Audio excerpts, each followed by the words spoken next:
Hello everyone, last turn पर हमने amine की कुछ रिएक्शंस कर लिया था, बेसिक स्ट्रेंथ। आज बात करते हैं हम लोग इस पेज पे हमने लास्ट टाइम किया था। मैं इसको जो वेरी लास्ट पॉइंट है, देखिए इसे, ये जो रेजोनेंस फॉर्म है, मैं इसे एक बार आपको दिखा देता हूँ। देखिए यहाँ पर हो क्या रहा है, जैसे मैं ये NH2 ले लूँ,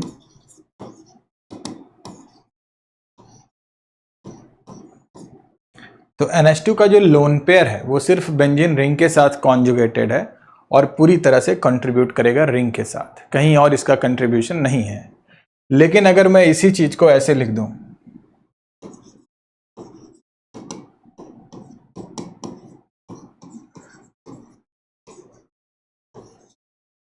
अब देखिए, अब ये जो लोन पेयर है वो रिंग के साथ भी कॉन्जुगेटेड है और CO बॉन्ड के साथ भी, मतलब ये इधर भी देगा और इधर भी, ठीक है, इस तरीके से चलेगा। तो कहने का मतलब यह है कि जब इसका कंट्रीब्यूशन सिर्फ रिंग में हो रहा है, केवल एक साइड हो रही है, तो इसको बोलेंगे स्ट्रांग, और जब ये दोनों तरफ हो जा रहा है तो इसे मॉडरेट कहेंगे। तो ये एक स्ट्रांग एक्टिवेटर है और ये क्या है, मॉडरेट है। ठीक, इसकी बात यहीं पे कही गई है, देखिए आप इसे पढ़िए।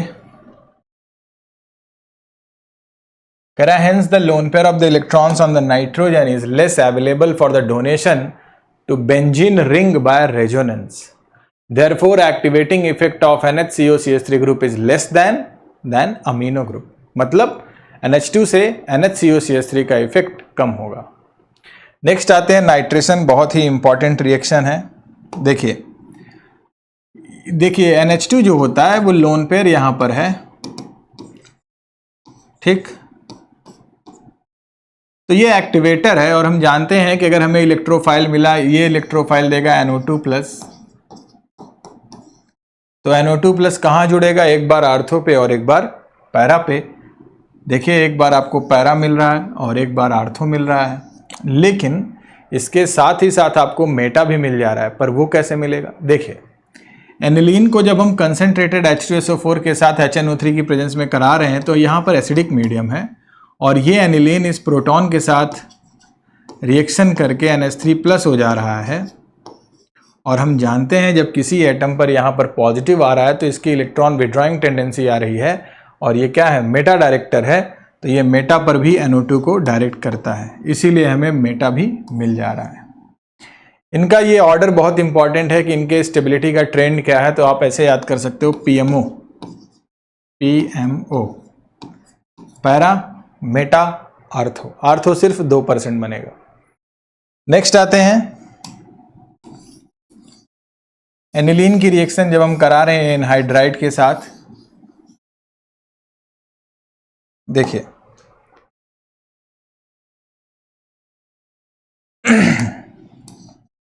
चाहे आप एनहाइड्राइड ले लो, चाहे CH3COCl ले लो, बात एक ही होगी, प्रोसेस वही है। देखिए हमने NH2 लिया,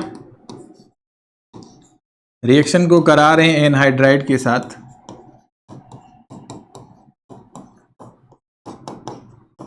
होगा क्या,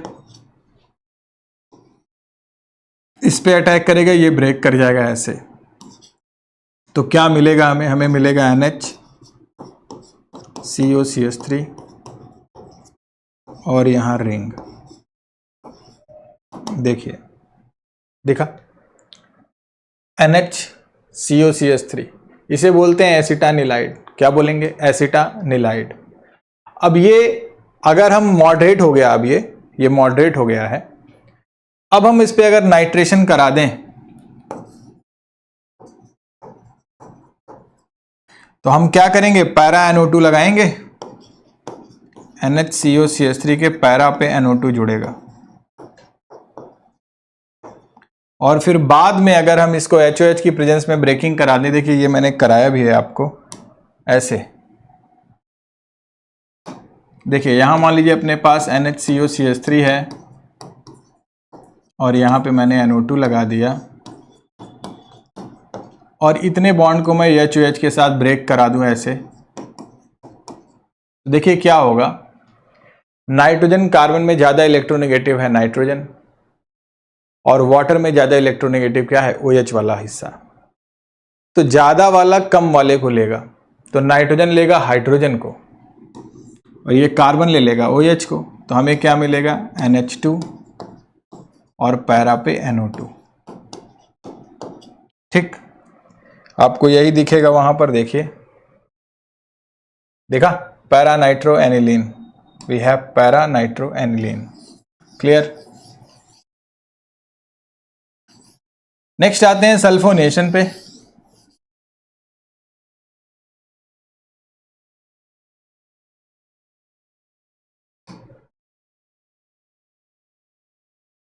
देखिए, बात करें अगर एनिलीन की और रिएक्शन को करा रहे हैं सल्फोनेशन, तो ये होगा क्या, सबसे पहले ये एसिड बेस रिएक्शन होगी। एसिड बेस रिएक्शन का मतलब ये एनिलीन इस H2SO4 पे जब अटैक करेगा तो ये कॉम्प्लेक्स बनाएगा NH3 प्लस HSO4 माइनस।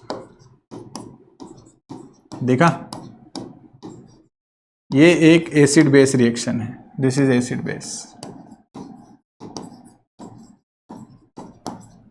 उसके बाद क्या होगा, अगर हम इसे हीट करें, कितने पे, 453 टू 473 केल्विन पे हीट करोगे जब, तो ये जो H2SO4 ग्रुप है ना, यहां देखिए क्या हो रहा है, ये क्या होगा NH2 हो जाएगा और ये सल्फोनिक ग्रुप आ जाएगा पैरा पोजीशन पे, तो हमें मिलेगा ऐसा कुछ, पैरा पे SO3H। एक ही मॉलिक्यूल में बेस भी है एसिड भी है, दो पोल हो रहे हैं, तो ये करेगा क्या, अपना एसिडिक हाइड्रोजन यहां चला दे जाएगा, तो ये बना देगा NH3 प्लस SO3 माइनस, और देखिए ये डाइपोल हो गया, एक ही पे पॉजिटिव इंड है, एक ही पे नेगेटिव इंड है, तो इसी को बोलते हैं ज्विटर आयन। तो this is zwitter ion. Clear. तो ये बात है सल्फोनेशन की, सल्फोनेशन। इसी के नीचे लिखा हुआ है कि aniline does not undergo Friedel craft alkylation and acylation both due to salt formation with aluminum chloride to the Lewis acid which is used as a catalyst. Due to this, nitrogen of aniline acquires positive charge and hence act as a strong deactivating group for further reaction.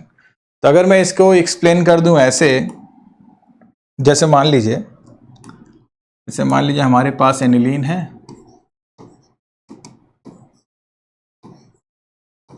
और reaction मान लो हम करा रहे हैं Friedel craft alkylation. क्या होता है reagent, CH3Cl ले लिया, यहां ले लिया AlCl3। देखो, दुनिया में सबसे फास्ट जो रिएक्शन होती है वो एसिड बेस रिएक्शन होती है, ठीक है। तो NH2 है, NH2 का लोन पेयर देखो नाइट्रोजन का, ये जो लोन पेयर है देखो इसे, और एल्यूमिनियम का है वैकेंट ऑर्बिटल, देखिए इसे, ये इलेक्ट्रॉन इसके वैकेंट में देगा, ठीक, तो एक कॉम्प्लेक्स बनेगा, ये कॉम्प्लेक्स कुछ ऐसा दिखेगा, NH2 प्लस AlCl3 नेगेटिव। अब देखिए इस नाइट्रोजन पे आ गया, ये साल्ट हो गया, नाइट्रोजन पे आ गया पॉजिटिव चार्ज, तो ये विड्रॉ करेगा, बी एक्टिवेटर नहीं रहेगा, इसीलिए ये फ्रीडल क्राफ्ट नहीं देगा, क्योंकि ये जो AlCl3 था ना, ये तो इसके साथ व्यस्त हो गया, तो इस Cl को निकालेगा कौन। क्लियर है बात। तो इसीलिए ये फ्रीडल क्राफ्ट ना तो एल्काइलेशन ना ही एसाइलेशन, क्योंकि एसाइलेशन भी आप देखोगे तो AlCl3 वहाँ भी होगा, ये है CH3COCl, और यहाँ भी आप क्या लोगे, AlCl3 ही तो लोगे, फिर लोन पेयर डोनेट करेगा इसी Al को। क्लियर। तो ना तो एल्काइलेशन होगा ना ही एसाइलेशन होगा, तो ये बात यहाँ लिखी हुई है। चलिए नेक्स्ट आते हैं डायजोनियम पे। डायजोनियम बनता कैसे ये हम पहले भी पढ़ चुके हैं, आपको याद हो अगर। मान लो मैं बेंजीन से स्टार्ट करता हूं रिएक्शन को, मैं यहां से स्टार्ट करता हूं, मैं मान लो बेंजीन से स्टार्ट करता हूं। बेंजीन का आप क्या कराओ, कंसंट्रेटेड HNO3 H2SO4 के साथ जब रिएक्शन कराएंगे तो हमें मिलेगा नाइट्रोबेंजीन। क्या मिलेगा, नाइट्रोबेंजीन। अब इस नाइट्रोबेंजीन का हम क्या करा दें, रिडक्शन, किसके साथ, SnHCl ले सकते हो, ठीक है, या Fe ले सकते हो HCl के साथ, तो ये बनेगा एनिलीन। क्लियर। इस एनिलीन की रिएक्शन अगर हम NaNO2HCl के साथ करा दें, NaNO2HCl के साथ 0 to 5 डिग्री सेंटीग्रेड पे, तो ये बना देगा बेंजीन डायजोनियम क्लोराइड N2+Cl-। देखा, यही है बेंजीन डायजोनियम N2+। इसका ऐसे स्ट्रक्चर भी होता है, देखिए ये बेंजीन है, मैं थोड़ा सा इसको और अच्छे से दिखा देता हूं। अल्टरनेट डबल बॉन्ड लगाइए, ये देखा, ये रेजोनेंस शो कर रहा है, तो इसके रेजोनेटिंग स्ट्रक्चर्स भी बनेंगे। कैसे बनेंगे? ये विड्रॉ कर रहा है इलेक्ट्रॉन को, तो ये इधर जाएगा और ये ऐसे ब्रेक कर जाएगा। तो अगर मैं इसका एक बना दूं,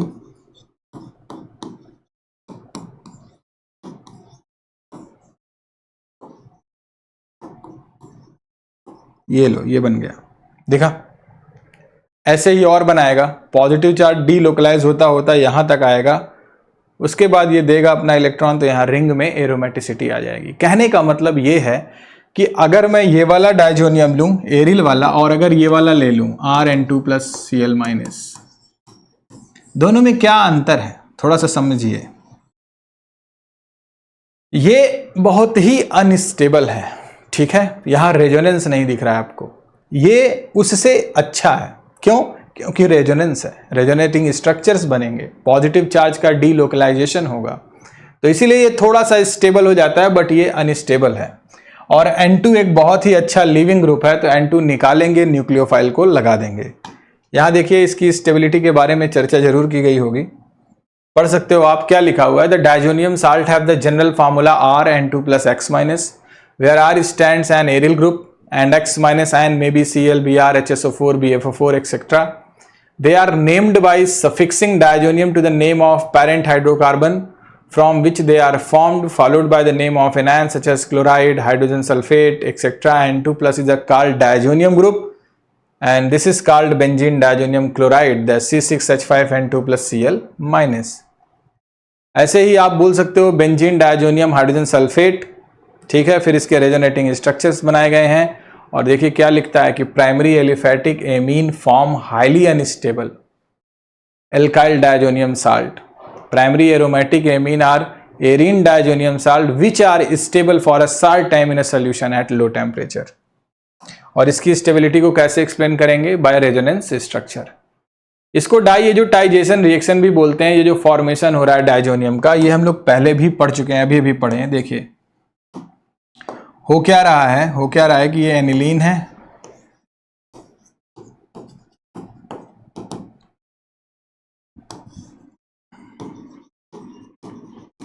एनिलीन की रिएक्शन NaNO2HCl के साथ 025 डिग्री सेंटीग्रेड टेम्परेचर पर कराएंगे, लो टेम्परेचर पे, तो हमें क्या मिलेगा? Benzene diazonium chloride N2+Cl-। ठीक है, इसी रिएक्शन को बोलते हैं डाइएजोटाइजेशन, डाइएजोटाइजेशन। क्लियर? नेक्स्ट आते हैं,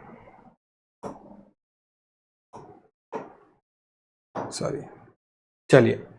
फिजिकल प्रॉपर्टी में लिखा हुआ है कि benzene diazonium chloride is a colourless crystalline solid, it is radially soluble in water and stable in a cold but react with water when warmed. हल्का सा गर्म करोगे वाटर के साथ रिएक्शन हो जाएगी, decomposes easily in the dry state. Benzene diazonium fluoroborate is water insoluble in stable at room temperature. ये जो हमारे पास बन रहा है बेंजीन डायजोनियम फ्लोरोबोरेट, ये वाटर इनसॉल्युबल है और थोड़ा स्टेबल भी है। अब आते हैं इस रिएक्शन पे, सैन मेयर पे, ये बड़े काम का है। देखो मान लो हमने किया क्या, और इधर कर देते हैं। देखिए मान लो हमने किया क्या कि बेंजीन डायजोनियम क्लोराइड ले लिया, ठीक है, इसकी रिएक्शन हमने कराई CuCl-HCl के साथ, CuCl-HCl के साथ, या इसी की रिएक्शन में करा दूं CuBr-HBr के साथ, CuBr-HBr के साथ, और इसी की रिएक्शन में करा रहा हूं CuCN-HCN के साथ, CuCN-KCN के साथ। देखा, तीनों में करना कुछ नहीं है आपको। हम पढ़ रहे हैं सैन मेयर, तो हम करेंगे क्या? देखो ब्रेक कैसे करेगा, Cu+Cl-, Cu+Br-, Cu+Cn-। तो ये जो हमारे पास निगेटिव वाला आ रहा है यही क्या करेगा, इस पूरे ग्रुप को सब्सटीट्यूट करा देगा। तो हमारे पास जो प्रोडक्ट बनेगा वो क्या बनेगा, ध्यान से देखिए। पहले वाले में बनेगा क्लोरोबेंजीन, दूसरे में बनेगा ब्रोमोबेंजीन और तीसरे में बनेगा साइनोबेंजीन। तो जब हम सिंथेटिक रूट वाले क्वेश्चंस करते हैं तो ऐसे आपसे बहुत सारे प्रॉब्लम्स पूछ सकता है। कहेगा बेंजीन है, बेंजीन पे नाइट्रेशन कराइए, एक अननोन मिला A। नाइट्रेशन के बाद उसी अननोन पे हमने SnHCl करा दिया, मिला अननोन B। SnHCl के बाद हमने उसे क्या करा दिया, NaNO2HCl के साथ अननोन मिला C, और C पे ही करा रहे हैं CuCN जो कि प्रोडक्ट है हमारा साइनोबेंजीन। बताइए अननोन जो हमारे A, B और C थे वो क्या होंगे। तो ऐसे बहुत अच्छे अच्छे क्वेश्चंस बनते हैं, ठीक है। तो यहां देखिए, अगर मैं सैंडमेयर की बात करूं, अगर मैं सैंडमेयर की बात करूं, एक सेकेंड,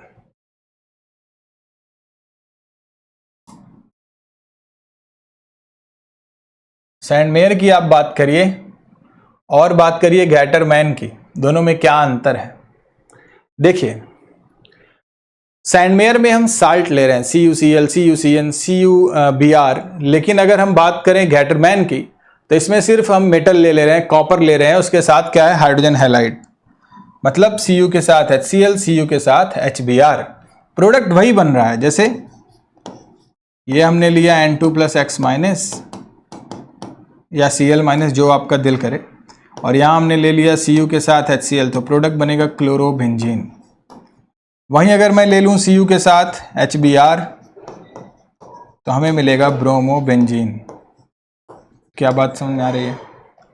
तो यही है, इसे बोलते हैं गैटरमैन, ऊपर वाले को बोलेंगे सैंडमेयर, ठीक। नेक्स्ट आते हैं, नेक्स्ट कह रहा है कि replacement of iodide ion iodine is not easily. अच्छा ये भी देखो, जब हम बेंजीन डायजोनियम पर Ki की रिएक्शन कराते हैं तो आयोडोबेंजीन बनेगा। क्यों, K+ आयोडीन माइनस, तो आयोडीन क्या करेगा, N2 को हटा देगा और बना देगा आयोडोबेंजीन। उसी के बाद आता है HbF4 वाला। HbF4 कैसे करेंगे, ध्यान से देखिए, मैं नीचे वाला यहां लिख देता हूं। देखिए हमने क्या लिया, बेंजीन डायजोनियम क्लोराइड, इस डायजोनियम क्लोराइड पर हमने रिएक्शन कराई HbF4 की। देखिए क्या होगा, यहां पर हमें मिलेगा N2+BF4 माइनस, N2+BF4 इसे बोलते हैं बेंजीन डायजोनियम फ्लोरोबोरेट। अभी पढ़े थे, ये थोड़ा सा स्टेबल है। जैसे ही आप इसे हीट कराओगे, जैसे ही हीट करा दोगे, क्या होगा, यहां से BF4 से BF3 निकला, N2 भी निकल जाएगा क्योंकि N2 एक अच्छा लिविंग ग्रुप है। तो मैं यहां लिखता हूं BF3 बाहर हो गया, और क्या बाहर हो गया, N2 बाहर हो गया गैस के फॉर्म में, हमें मिला सिर्फ और सिर्फ फ्लोरोबेंजीन। क्या बात क्लियर है। यहां देखिए लिखा हुआ है, क्लियर, BF3 लीव कर रहा है, N2 लीव कर रहा है और मिल रहा है फ्लोरोबेंजीन।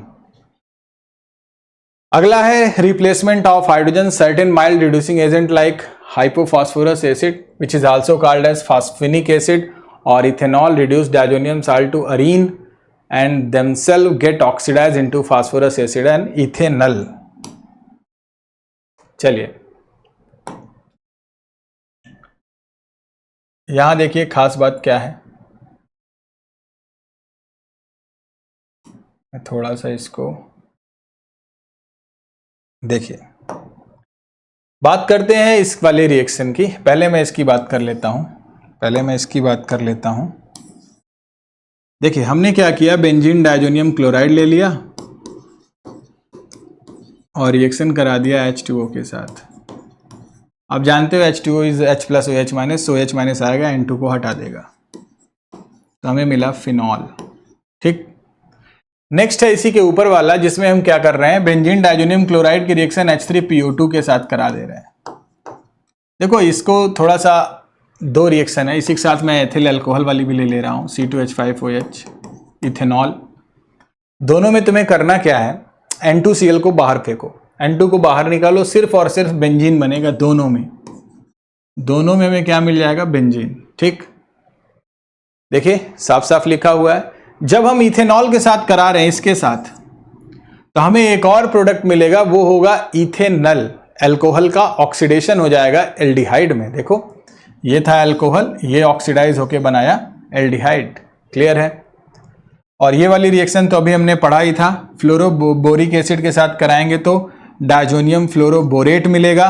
और इसकी दो रिएक्शन थी, एक जब आप हीट करते हो तो बाहर हो जाएगा, सिर्फ क्या बनेगा, फ्लोरोबेंजीन बन जाता है। लेकिन अगर हम NaNO2 के साथ करा रहे हैं तो कहानी फिर वही है, Na+NO2-, NO2- क्या करेगा, N2BF4 को हटा के NO2 जुड़ जाएगा।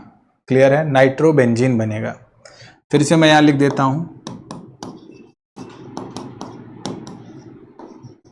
अगर इसी रिएक्शन को मैं NaNO2 के साथ करा दूं कॉपर की प्रेजेंस में हीटिंग, तो Na+NO2- NO2 क्या करेगा, N2 को हटाएगा और जुड़ जाएगा खुद नाइट्रोबेंजीन। देखा ऐसे। नेक्स्ट आता है रिएक्शन इन्वॉल्विंग डायजोनियम कपलिंग। बहुत ही महत्वपूर्ण और बहुत ही आसान भी है। देखिए कैसे कराते हैं। आपको पता होगा कि फिनॉल एक डोनर है जो कि कैसा ग्रुप है, आर्थो पैरा। और ये N2+ ऐसे लिखा होता है। आप देखो ये इलेक्ट्रोफाइल भी है। तो अगर कोई आर्थो पैरा डायरेक्टिंग है और इलेक्ट्रोफाइल है तो इलेक्ट्रोफाइल कहाँ जुड़ेगा, पैरा पे, ज्यादा पॉसिबिलिटी है। तो ये क्योंकि ये आएगा बल्कि है तो पैरा पे ही स्टेबल बनाएगा। तो हमारे पास ये मिलता है पैरा हाइड्रोक्सी एजो बेंजीन। क्या मिलेगा, para hydroxy azo benzene. Clear. ऐसे ही NH2 भी क्या करेगा, आर्थो पैरा पे डायरेक्ट करेगा तो पैरा पे ही कराएंगे।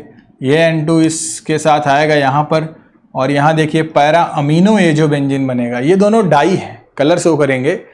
देखो इसको कैसे याद करेंगे, यहाँ OH लगा हुआ है विच स्टार्ट्स विद अल्फाबेट O का मतलब ऑरेंज, तो इसे ऑरेंज से ऐसे याद कर सकते हो। और अमीनो एक येलो हो जाएगा। क्लियर। इंपॉर्टेंस दिया हुआ है from the above reaction it is clear that the diazonium salt are very good intermediate for the introduction of fluorine, chlorine, bromine, iodine, cyanide, OH, NO2 group into the aromatic ring. कभी कभी जब convergence आते हैं ना, आपसे पूछ सकता है कि बेंजीन से हमें बनाना है साइनोबेंजीन, कैसे बनेगा, तो आप इसको यूज कर सकते हो। या पूछ लिया बेंजीन से क्लोरोबेंजीन तो आसान है, ब्रोमो भी आसान है, आप सीधा जा सकते हो हेलोजिनेशन पे। ठीक है। जैसे एनिलीन दे दे आपको, एनिलीन से पूछ ले आइडोबेंजीन कैसे बनेगा, तो एनिलीन से आइडोबेंजीन के बीच में एक आता है डायजोनियम। तो जब डायजोनियम आप बना लोगे ना तो ये सब सारे कन्वर्जन आपके आ जाएंगे।